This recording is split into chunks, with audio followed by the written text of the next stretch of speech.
पंख काटने वाली टुनटुनी चुड़ैल। मधुरवन नाम का एक प्यारा सा जंगल था। उस जंगल में बहुत सारे पक्षी रहते थे।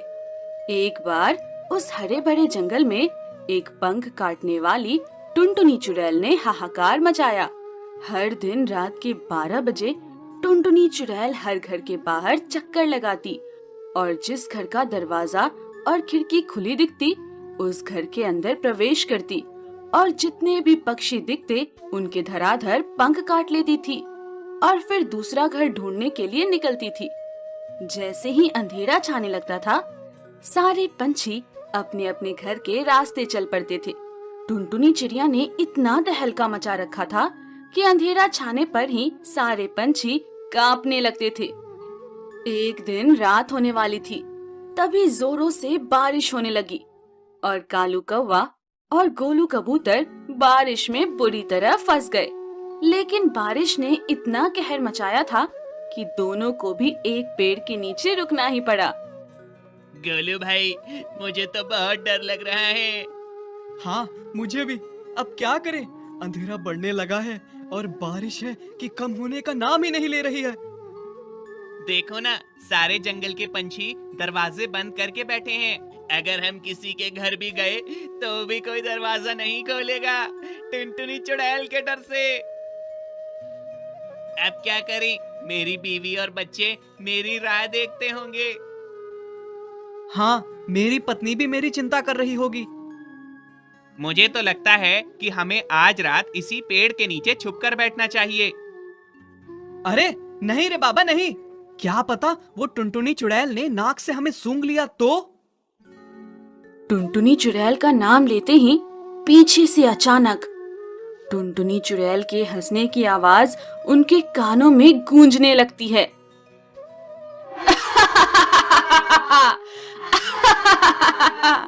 चलो भाई, आखिर आज तो शिकार मिल ही गया। भागो चुड़ैल! हाय, मर गया रे, भागो! जैसे ही कालू कौवा और गोलू कबूतर भागने लगे, चुड़ैल उनके सामने आकर खड़ी होकर जोरों से हंसने लगी। कितना भागोगे? आज तो तुम बच नहीं पाओगे। भागना है तो भागो।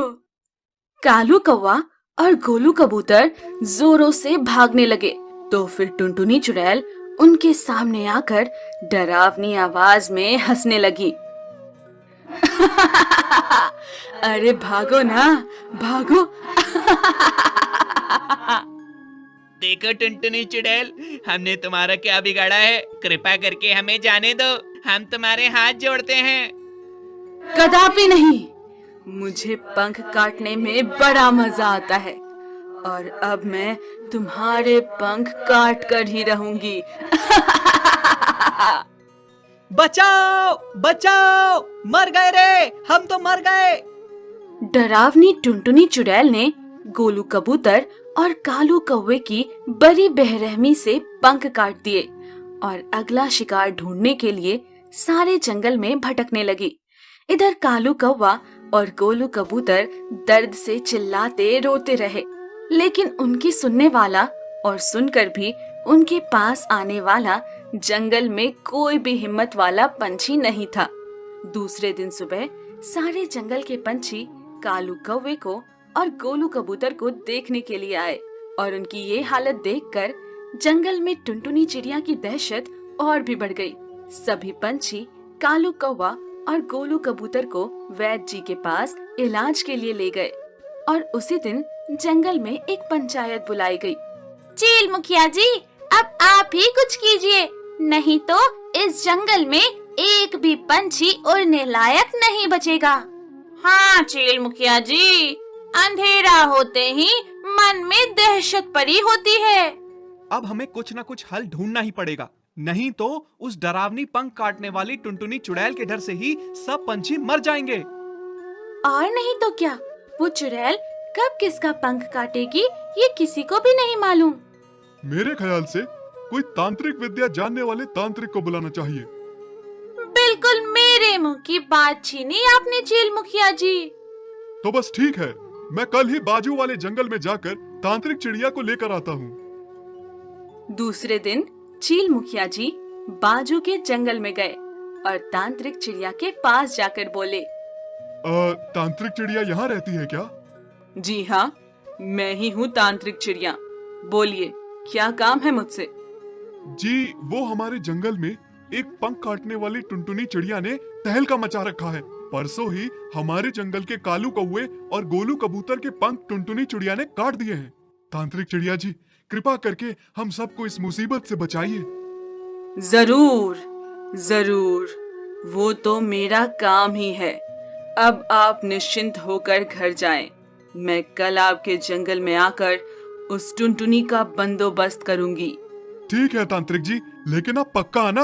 हाँ, आप चिंता ना करें, मैं जरूर आऊंगी। चलो मैं अब घर जाता हूँ, नहीं तो अंधेरा हो जाएगा और मेरा भी हाल कालू कौवे और गोलू कबूतर जैसा होगा। चील मुखिया तेजी से अपने घर की तरफ चल पड़े, लेकिन थोड़ी देर होने की वजह से अंधेरा छाने लगा और जंगल के सभी घरों के दरवाजे और खिड़कियां बंद होने लगी। चील मुखिया मन ही मन डरने लगे। अचानक उनको किसी ने डरावनी आवाज में हंक मारी। चील मुखिया जी अरे ओ चील मुखिया, रुको जरा, इतनी भी क्या जल्दी है? कौन हो तुम? मुझे नहीं जानते? तुम उस जंगल में जिस पंख काटने वाली चुड़ैल का बंदोबस्त करने गए थे ना, मैं वही डरावनी पंख काटने वाली टुनटुनी चुड़ैल हूँ। बेचारा मुखिया, अब तेरा क्या होगा? मुझे तुझ पर दया बिल्कुल भी नहीं आ रही। मुझे खत्म करने निकला तू? अरे मूर्ख, मैं तो इस जंगल के सभी पंछियों के पंख काटकर अकेली ही जंगल में उड़कर इस जंगल पर राज करूंगी। टुनटुनी चुड़ैल, हम पंछियों ने तुम्हारा क्या बिगाड़ा है? चुप कर तू, आज तो तेरा शिकार करके ही रहूंगी। ये टुनटुनी कभी खाली हाथ नहीं जाती।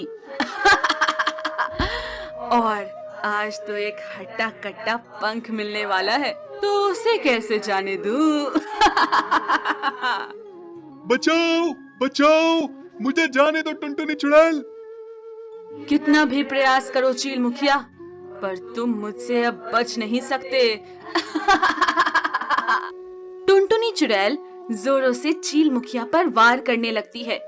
चील मुखिया डर से अपनी आंखें बंद कर लेते हैं। तभी अचानक टुनटुनी चुड़ैल जोरों से गिर पड़ती है। चील मुखिया आंख खोलता है तो देखता है कि बाजू के जंगल की तांत्रिक चिड़िया वहाँ मंत्र पढ़कर टुनटुनी चुड़ैल पर अंगारे फूंक रही थी और पंख काटने वाली टुनटुनी चुड़ैल उस अंगारे में भस्म हो रही थी। नहीं नहीं, छोड़ दो मुझे, हरगिज नहीं छोड़ेंगे तुझे। सारे जंगल में तूने दहशत मचा रखी है। आज से इस जंगल का कोई भी पंछी रात होने से नहीं डरेगा। तांत्रिक चिड़िया जी, मुझे तो अपनी आंखों पर भरोसा ही नहीं हो रहा। क्या सच में ये पंख काटने वाली टुनटुनी चुड़ैल मर गई? बिल्कुल, अब आपका जंगल इस टुनटुनी चुड़ैल से आजाद हुआ है। तांत्रिक चिड़िया जी, मैं आपका शुक्रिया कैसे अदा करूं? मुझे समझ में ही नहीं आ रहा। आज आप वक्त पर नहीं आती तो मेरे भी पंख उसने काट दिए होते। ये तो मेरा काम ही है मुखिया जी। इस तरह सारा जंगल उस पंख काटने वाली टुनटुनी चुड़ैल से आजाद हो गया।